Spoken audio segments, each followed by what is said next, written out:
तो किशोरी जी सोचे पूरे दिन अकेली मैं कहा करूंगी, तो मैं भी इनके संग चली जाऊं। तो आज सब सखियन के संग दही बेचन के काजे सब गोपी जा रही हैं और किशोरी जी उनके साथ यमुना पल्ली पार गई। अब यमुना पल्ली पार गई, वादना ऐसा योग बनो कि कोई दही खरीदे वारो आयो ही नहीं, दही विक्रय भयो ही नहीं। शाम को समय है गयो, किशोरी जी ने सब सखीन से कही अच्छा अब चलो, वापस चलो, ज्यादा रात्रि है जाएगी, विलम्ब है जाएगा, कीर्ति मैया फिर बहुत डांटे, चलो वापस चलो। जैसे ही वापस जावे को तैयार भई, यमुना जी के तट पर पहुंची। मंदम मंदम सूर्य अस्त हो चुका, धीरे धीरे अंधेरा हो रहा था। किशोरी जी सब सकीन से कह रही अरे जल्दी करो, जल्दी कोई नौका की व्यवस्था करो, पल्ली पार चले।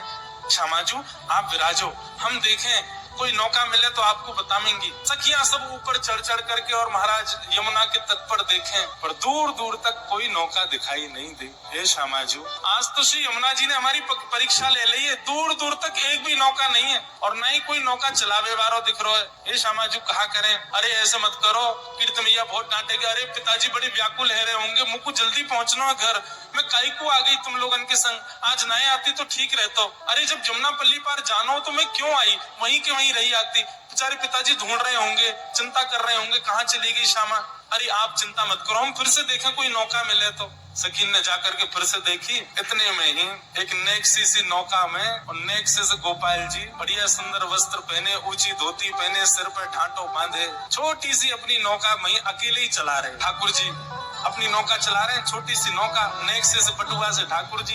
इतनी बड़ी नौका है कि ठाकुर जी जैसो एक और आ जाए वो, बस वहां से ज्यादा जगह नहीं है नौका में। अकेले ठाकुर जी चला रहे, इतने में ही गोपी ने ऊपर से देखो, थोड़ी थोड़ी शाम ढल गई है और शाम ढलवे पे नौका तो दिख रही है लेकिन नौका चलावे वालों ना दिख रहा। ठाकुर जी शाम में विलीन है गए। अरे श्यामाजू एक नौका तो दिखाई दे रही है छोटी सी, और वह नौका में गदमदरा सो छोरा और बैठो है। श्री जी बोली कछु करो, कैसे करो, कोई भी उपाय करो, नौका बुलाओ, मोकू जल्दी ब्रह्मानु जी के पास पहुंचना हूँ, मैया बाबा बड़ी चिंता में होंगे, आप चिंता मत करो, हम अभी बुलावे। सब गोपी गयी, गोपी जाकर के सब अटारी चिल्लाने लगी, ओ मलाके, ओ नाव चलावे वाले, जल्दी अपनी नौका लेके आए यहाँ पे। ठाकुर जी धीमे धीमे नौका चला रहे, नौका चला रहे तो रुके, और रुक करके एक बार देखी और देख करके फिर दूसरी तरफ देख करके अपनी नौका चलाने लगे।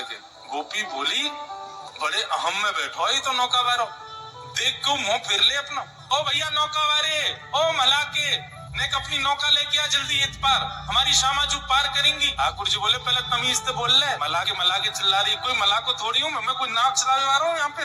अजी मेरी नौका है, मेरी खुद की नौका है, मेरे बाबा ने छोटी सी मोकू बनवाई है, जहाँ मैं बैठ के कभी कभी जमुना जी की सैर करूँ मैं, कोई आर पार करवे वारो कोई मला ना हूँ मैं। कहाँ से आ गई ये जोर जोर चिल्ला रही मलाके। ठाकुर जी की बात सुनकर के गोपी बोली अरे ये तो मान कर रो है, रूठ रो है। दूसरी गोपी बोली अरे कैसे श्यामाजू को पार करनो भैया, दूसरी नौका दिख नहीं रही है, जय को बुलाओ, नहीं प्रेम से बुला लो। गोपी सब कहने लगे अरे मलाके, ओ गदमदरा से कारिया, अपनी नेक्सी सी नौका लेके इतको आजा। प्रेम से जब बुलाने लगे, ठाकुर जी बोले मैं देख के तो आऊं, कहाँ है रो, चल दो।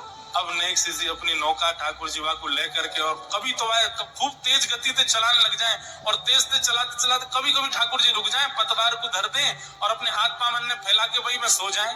गोपी के अरे नहीं जल्दी कर ले, बीच बीच में कहाँ रुक जाए करे। बोले मेरी नौका, मेरे बाबा ने मोकू बनवाई है, मैं कोई मजदूरी ना कर रहा हूँ, जब मन होगा तब आऊंगा पल्ली पार। खूब ठाकुर जी कभी नाचने लगे, कभी गाने लगे, कभी उछले, कभी सो जाएं। धीरे धीरे करके नौका लेके आए। सखीन ने जाकर के कही भैया हम कोई 7-8 गोपी हैं, दही बेचन के काजे या गांव में आई हैं जमुना पल्ली पार, अब दूर दूर तक कोई नौका दिखना रही है, शाम ढल रही है, नहीं भैया तू कृपा करते हमें पल्ली पार पहुंचाए थे। ठाकुर जी बोले पहले तो दूरी से बात कर, माँ कोने में चली जा, आ रही है चढ़ रही मेरी नौका में, ऐसा मोटो ताजो तेरो शरीर चढ़ गई, नौका टूट जाएगी मेरी। और तुम कितनी सखी बताई? बोले 6-7 सखी हो, सबरी बैठ जाओगे, कहाँ लोगो मेरी नौका को। बोले अरे भैया मान जा, आपत्ति काल में तो इतना कर ही सके, हम सबरी लटक जाएंगी, कोई यहाँ लटक जाएगी, कोई पल्लम को है जाएगी, बैठा के नेक्स्ट पार कर दे। ठाकुर जी बोले मैं ना कर रहा हूँ पार, अब यहाँ ठाकुर जी नाम में ना बैठाऊंगा। और जैसे ठाकुर जी अपने नाम में बैठ के जान लगे, सबरी नाम पकड़ने आ रही, अरे तेरे हाथ पांव जोड़े भैया मत जावे। इतने में किशोरी जी ने मन में विचार किया, इतनी देर है गई, ये कहाँ बातचीत चल रही है, चल के तो देखूं, तो हमारी टीले के पीछे से श्री जी अब चढ़ करके आ रही है वहां की तरफ, और जैसे ही टीले के ऊपर किशोरी जी पधारी, लड़ते झगड़ते ठाकुर जी ने एक दृष्टि से नेक श्री जी को देखो, श्री जी को देखते ही ठाकुर जी की ना हाँ में परिवर्तित होने लगी। भैया तेरे हाथ पांव जोड़ रहे हैं, पार कर दे। अच्छा ठीक है कर तो दूंगो, लेकिन पहले मोकू सबरी सखी आके दिखाओ तुम्हारो शरीर कैसो है। तुम्हारो कहीं वजन ज्यादा भयो तो मैं ना बैठाऊंगा अपनी नाव में, मेरी बाबा ने बनवाई है मेरे काज नाव, ऐसे थोड़ी सबन को बैठा लूंगा। सब सखियां आई और किशोरी जी तो वहीं पीछे खड़ी है, वो स्वामिनी है, वो अपना थोड़ी बतावेंगी कि मेरो अंग प्रत्यंग मेरो शरीर कैसो। सब सखियां आकर के कह रही है ठाकुर जी सबन को देखे, तू तो बहुत मोटी है, कौन है जा तो ना, तू तो डूब के जाइयो। और सुन तू पल्ली पार जाग करेगी का, तू डूब ही जाए हमें, इतना भारी शरीर लेके डोल रही है, ब्रजमंडल पे श्रम दे रही है, चल पलंग को है जा। दूसरी को भी आई, बोले बड़ी बूढ़ी है गई, अब तेरे पाठ निहार रहे हैं वहाँ पे, शमशान चली जा, तू तो यहीं से सीधी कहा करेगी पार जाके।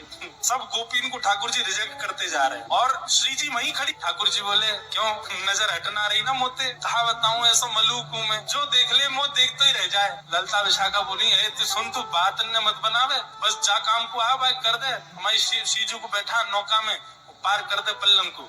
ठाकुर जी बोले पहले एक काम होएगा। बोले अब कहा होएगा?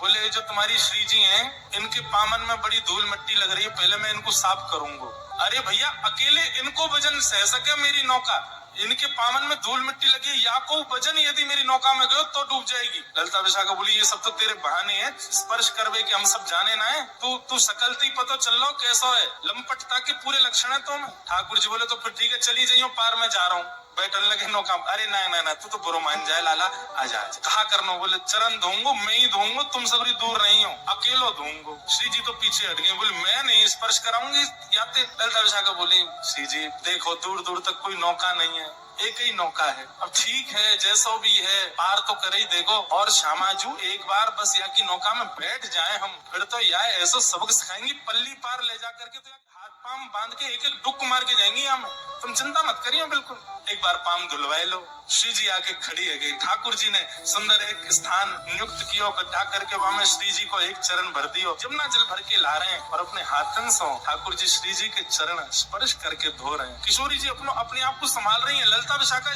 ने किशोरी जी को ऐसे अपनो कंधा देवे आमे, ठाकुर जी के दूर कोई स्पर्श मत करियो, मैं अभी चरण धो रहा हूँ। और चरण धोते समय यदि कोई और ने इनको स्पर्श किया तो ऐसा मानो जाएगा कि मैंने वाह के चरण भी स्पर्श किए का, और तुम सबन के स्पर्श नहीं करूंगा, तुम स्पर्श के योग्य नहीं हो, मैं तो इन्हीं के करूंगा, या हमारे दूर रहो। श्री जी बोली अरे बाबड़े में गिर जाऊंगी फिर क्या करेगा? ठाकुर जी मन मुस्काए बोले अरे आप भी बोलना जानो का, इतनी देर रह गई बोले ही नहीं रही हो, चलो स्वर तो निकलो, एक काम करो ना, मैंने ऐसी बढ़िया पाग पहनी है जड़ी की, यहाँ पे अपने में हाथ रख दो, दोनों हाथन को रख के बढ़िया खड़ी है, जाओ धो लो आपके चरण। किशोरी जी खड़ी है, दोनों हस्त कमल रख के ठाकुर ने अपने पाम भी आगे कर दिए, हमारे धो देने।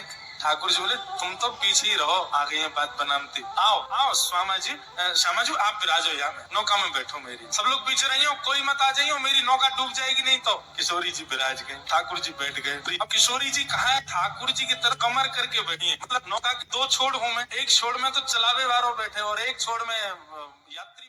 बोली अब बैठ गई है श्यामाजू, ले जा पल्ली पार।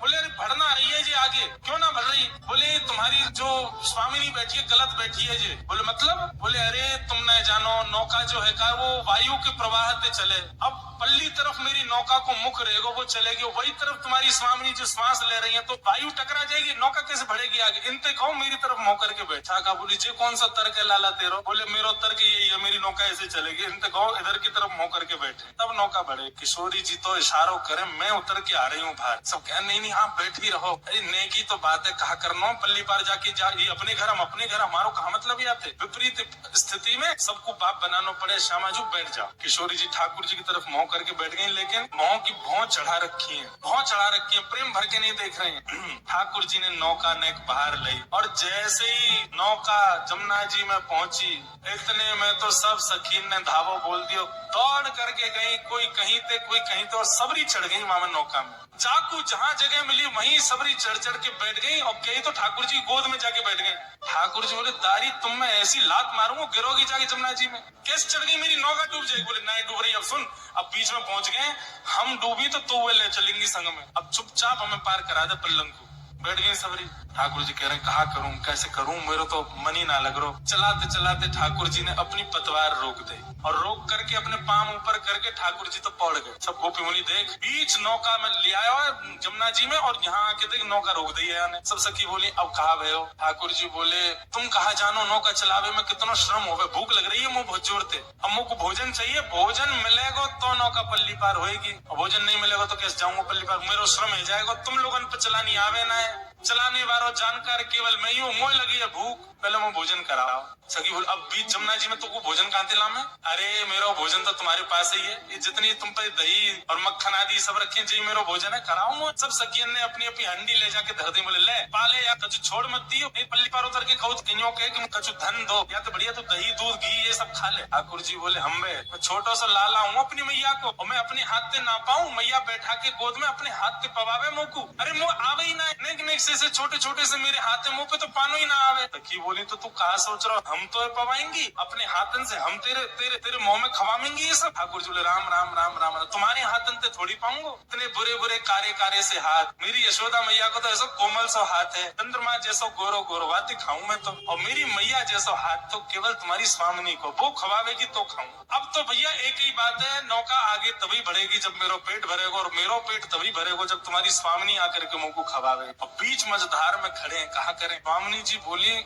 मेरी तरफ देखियो भी मत ललता विशाखा, तुम्हारी 3 बात मान ली, मैं अब नहीं मानूंगी। अरे कौन है पता ना, मैं जानू ना तानू, या अपने हाथ क्यों खवाऊं मैं? पर जावे मुंह तो ब्याह करो, नहीं तो पल्ली पार नहीं उतारूंगा, तो तुम यूं कह दो कि झूठो को ब्याह कर लो श्यामाजू, पल्ली पार तो छोड़ ही देगो। सब सखियां मनोहार कर रही है। ठाकुर जी बैठ गए मुंह खोल के, आओ पवाओ, यही दियो सब है, इधर उधर मत लगाई दियो, कोमल से हाथ है, नहीं दातन ते बचाई लियो कहीं काट न लूं।